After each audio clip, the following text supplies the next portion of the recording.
Diretso na tayo. Hindi tayo minamanipula dahil sa mahina tayo.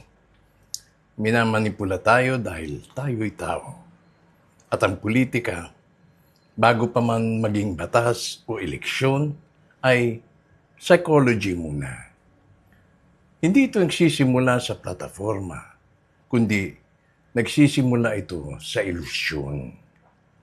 May isang maling akala ang marami na ang politika ay banggaan ng ideya, diskusyon, debate, opinyon laban sa opinyon.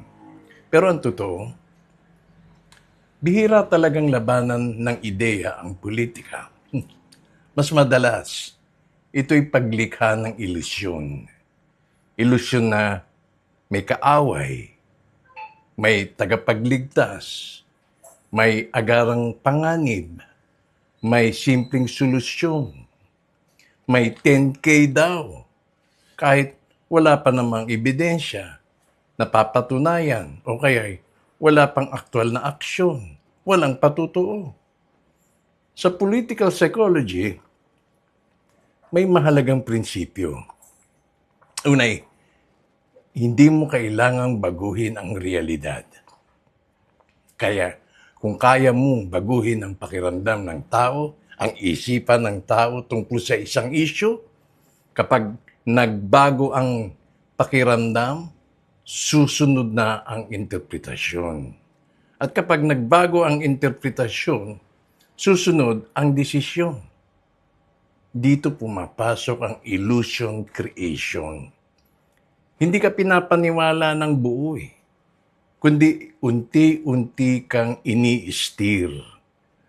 Kaunting takot doon, kaunting galit doon, kaunting pagmamadali dito, hanggang sa isipin mong parang malinaw naman, parang obvious, parang wala namang choice, at convincing. Pero tandaan mo ito, kapag minamadali kang magdesisyon, malamang hindi na ikaw ang nagmamaniho. Ang ilusyon ay hindi kasinungalingan agad. Mas madalas, ito ay kalahating totoo lamang.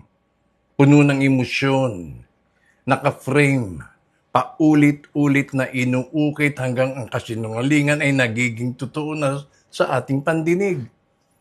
Hanggang sa magmukhang common sense. At kapag naging common sense na, hindi na ito tinatanong. Diyan, nagiging mapanganib ang ilusyon. Dahil ang hindi na tinatanong ay madaling kontrolin.